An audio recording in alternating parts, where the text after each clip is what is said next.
chegou bem atrasada, vamos começar. Ela estava em reunião. Então, Bem,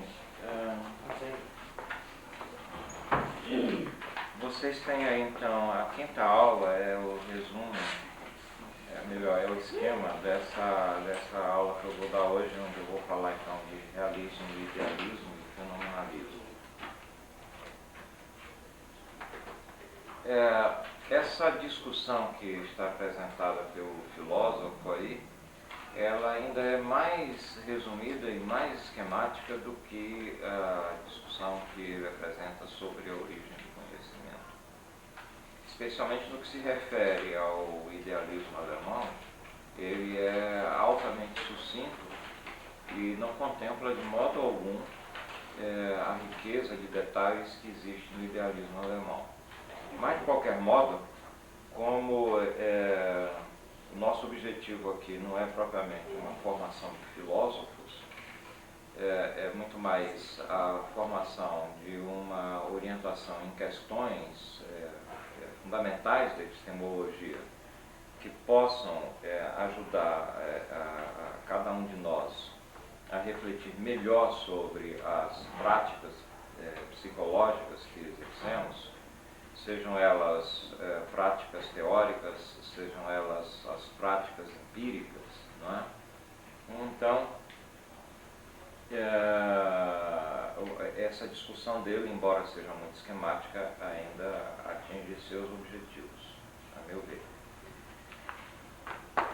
Então, hoje nós vamos lidar com a questão essencial do conhecimento, que, como vocês viram, vocês sentiram que ela faz falta na discussão da origem do conhecimento. Eu gostaria de, antes de entrar na questão da essência do conhecimento, dizer o seguinte: eu estou lidando com 4 questões fundamentais da epistemologia, ou da teoria do conhecimento, que são as questões da origem do conhecimento, da possibilidade do conhecimento, da verdade do conhecimento e da essência do conhecimento. A questão da possibilidade do conhecimento, da verdade do conhecimento, eu já tentei articular com a questão da origem do conhecimento. Hoje, depois que eu falar da questão da essência do conhecimento, eu vou novamente recolocar a questão da possibilidade da verdade do conhecimento. E ao final dessa discussão, as nossas 4 questões básicas, então, já estarão contempladas, já terão sido contempladas, e vocês terão uma condição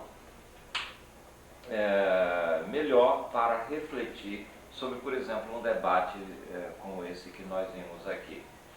Vocês terão condições não só de entender melhor cada uma dessas questões que vocês debateram, como vocês terão condições de, com mais segurança, dizer: olha, não me interessa esse tipo de epistemologia, me interessa mais esse outro tipo de epistemologia. Um pouco nós já vimos isso aqui, né? Quer dizer, quando eu digo, olha, nós vivíamos, de certo modo, num mundo feliz enquanto não tínhamos nos descoberto, quer dizer, enquanto não havíamos descoberto o sujeito, havia uma espécie de felicidade originária, primordial, e que depois da descoberta do sujeito, o mundo se tornou muito complicado, não é? A partir do momento em que então nós passamos a ver esse mundo como a nossa representação. Então, aqui nós já temos uma mudança radical na concepção de sujeito, que será de extrema importância para psicólogos, né? Para psicólogos, né? Para os psicólogos, né? Então, vejamos como se coloca essa questão da essência do conhecimento. A questão da essência do conhecimento é a questão da relação sujeito-objeto. É a questão da relação sujeito-objeto.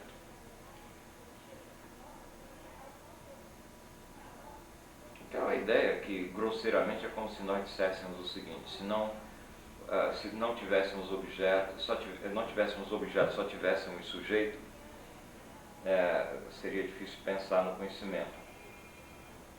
E se só tivéssemos sujeitos e não tivéssemos objetos, seria difícil pensar no conhecimento. Entretanto, vocês verão que não é tão difícil assim pensar que nós podemos pensar no conhecimento quando a gente parece que pensa que só existe o objeto, ou pensar que existe conhecimento quando parece que a gente pensa que só existe o sujeito. Certo? Então vejamos as respostas que historicamente foram dadas na investigação epistemológica. Elas são basicamente, eu diria, três respostas. Uma é a resposta do idealismo, outra é a resposta do realismo e outra é a resposta do fenomenalismo. Né? Nós vamos encontrar aqui tensões do tipo que a gente encontrou quando se enfatizava na origem do conhecimento o empirismo, ou quando se enfatizava o racionalismo, e depois tinha que chegar um filósofo tipo Aristóteles ou tipo Kant para tentar trabalhar esses conflitos de um modo complementar. Aqui nós vamos novamente encontrar o Kant tentando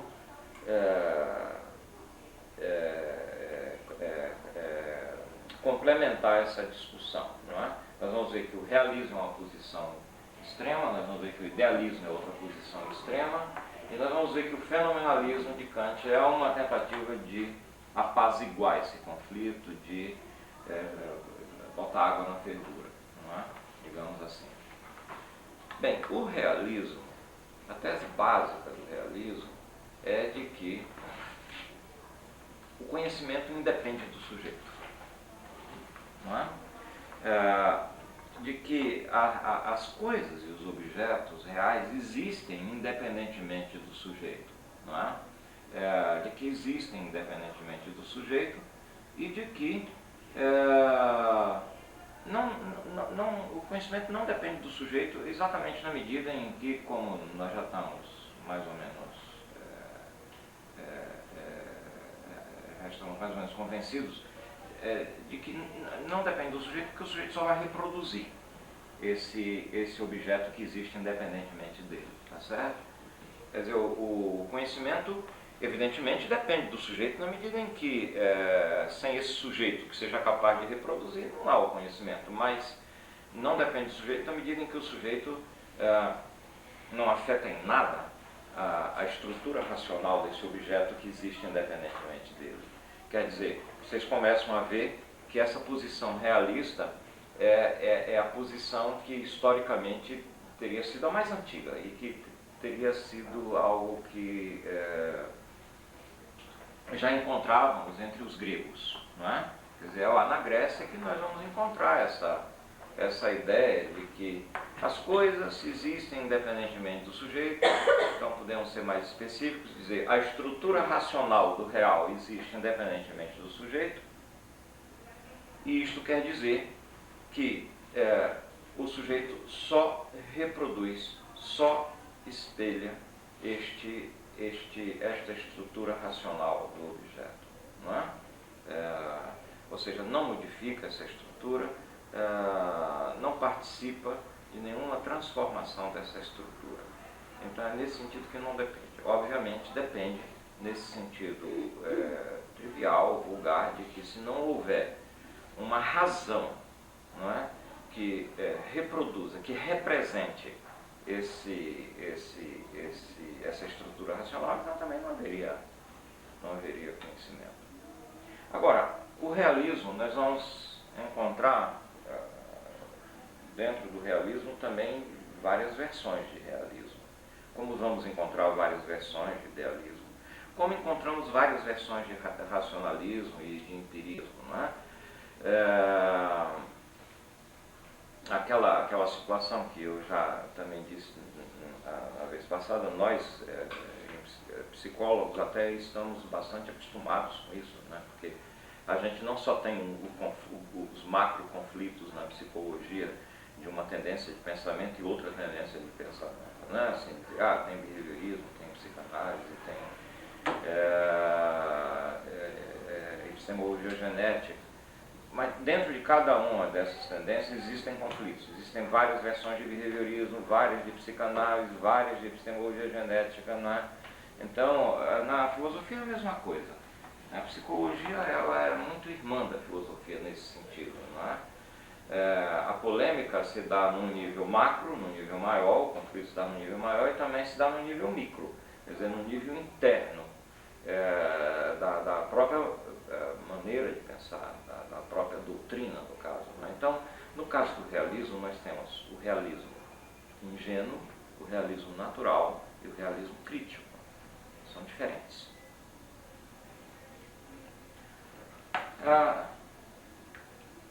Todas essas formas de realismo, nós veremos, já existiam na Grécia. Não é? O realismo ingênuo, ele é praticamente, ele existe nos pré-socráticos, que são os primeiros filósofos da natureza. Se vocês forem ler os pré-socráticos, são leituras maravilhosas acerca da filosofia da natureza, e eles são os realistas ingênuos. E o que significa ser um realista ingênuo?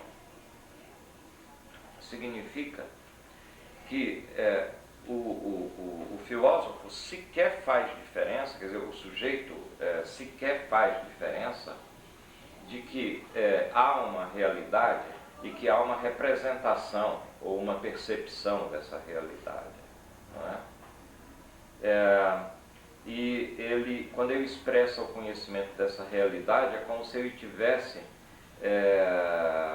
penetrado na corporeidade dos objetos, na corporeidade das coisas. É como se ele tivesse um contato físico, íntimo com esse objeto e com essa coisa, de tal modo que tudo o que acontece na representação dele, ele atribui ao objeto.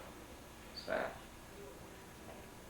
Então, por exemplo, é muito importante nessa discussão as chamadas qualidades primárias e qualidades secundárias do conhecimento.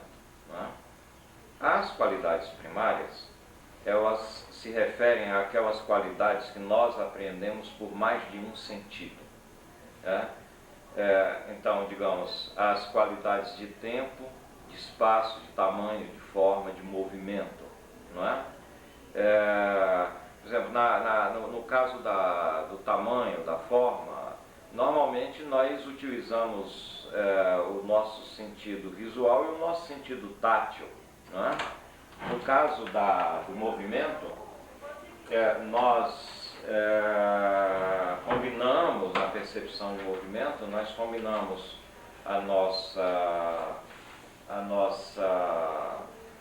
o nosso sentido visual e o nosso sentido sinestésico. Não é? Então, existem qualidades que, para aprendermos essas qualidades, nós trabalhamos com vários sentidos ao mesmo tempo. Não é? Essas são as qualidades primárias. Então,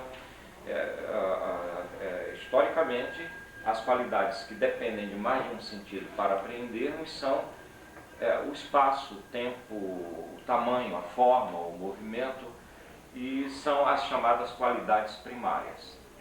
De outro lado, há as qualidades secundárias, que são aquelas qualidades com as quais estamos mais familiarizados, que são aquelas qualidades que dependem de um único sentido, como, por exemplo, a cor, que depende da visão, um som que depende do ouvido, não é? O cheiro, que depende do olfato, os chamados 5 sentidos. Não é? Essas são as qualidades secundárias. As qualidades primárias e as qualidades secundárias para o realista ingênuo, né, para os pré-socráticos, né, os filósofos pré-socráticos, essas qualidades primárias e secundárias pertenceriam às coisas, aos objetos. Exatamente porque eles não faziam de modo algum qualquer diferença entre a representação